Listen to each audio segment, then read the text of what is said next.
Hey, I'm Jenna Arsenault, wife, dog trainer, and entrepreneur. And I'm Jason Arsenal, former law enforcement dog trainer and owner of the best dog training company in the world. Today's topic, a lot of people disagree with this one. It's a pretty popular idea, but it's going to be about dog parks.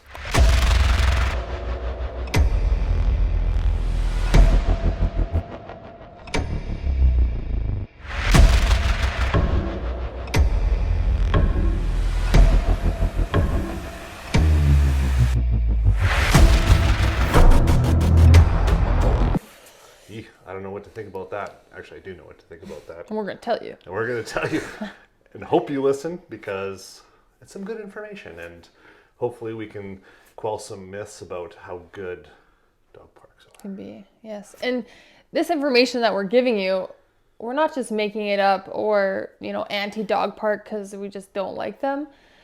This is through experience of the hundreds of dogs that have come through our facility that have problems that have stemmed from dog parks. So just so you guys know, we're not just making this up. This is actual dogs that we have dealt with time and time again due to dog parks.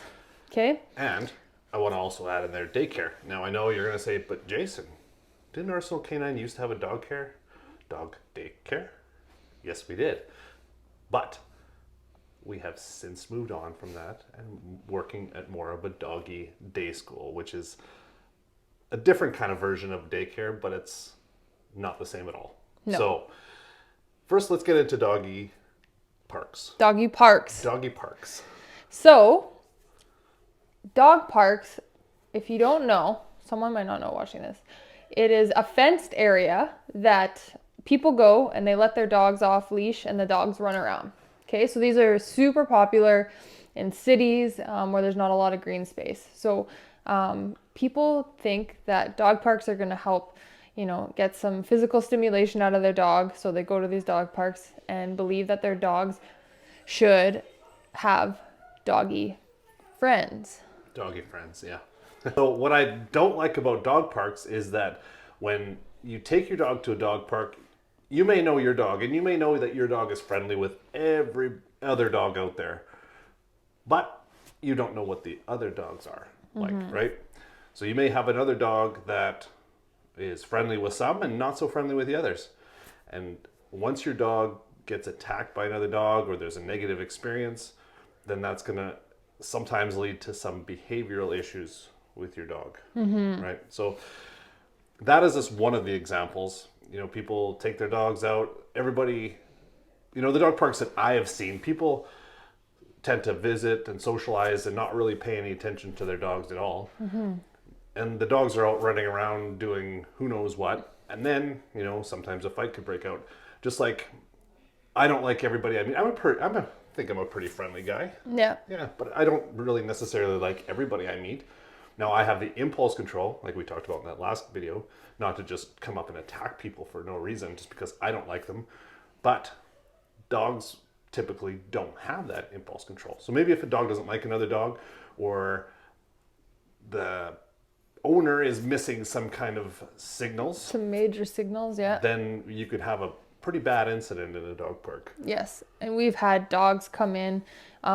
Dogs come through our programs and they're super awesome, social with dogs, no problems. And then their owners start taking them to dog parks. They have a bad experience and now they have dog reactivity problems. And if you want to talk about cost and time for fixing dog reactivity problems, it's a lot. So, and that can all stem from even just one bad event.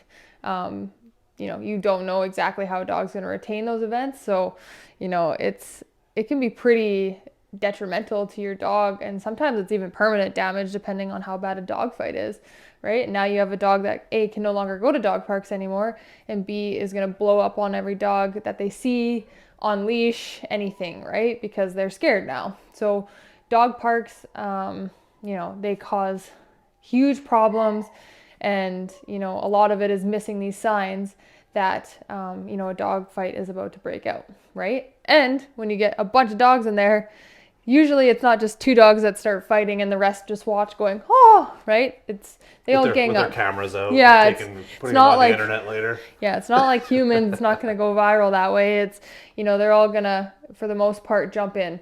It's a pack mentality, even though that's not their pack. That's just how dogs' brains work. So now you have a fight of 5 or 6, 7 dogs, and it's just chaotic, And right? most people don't really know how to break up a dog fight anyway.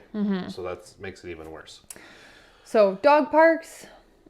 I'm going to say no. I'm Yeah. going to say no. I'll take my dog to a dog park. If I go there and there's nobody else around, then I'll go play in the dog park, let my dogs run around, do whatever. But the moment someone else comes in, my dog's on a leash and I'm out of there. Yeah, and it could be our dogs are super trained. Our dogs are not the problem, but we don't know what every other dog is like, and we don't know if that particular dog is not going to jive with our dog. So it's not worth the problems.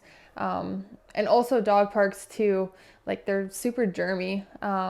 So if you have a puppy and they're super young, Yeah, I they're would not. avoid It's them not with the best puppies. place to take them from that aspect. And then also again, if they puppies are they're like sponges. So all it takes is one bad event for them to be have behavioral problems. So that dog park, that's a high risk area to take your dog, to take your puppy. So keep that in mind. Every time you go to a dog park, you are risking a potential fight and potential damage that you're going to have to train out of. So Yeah. All right, stay tuned for part 2.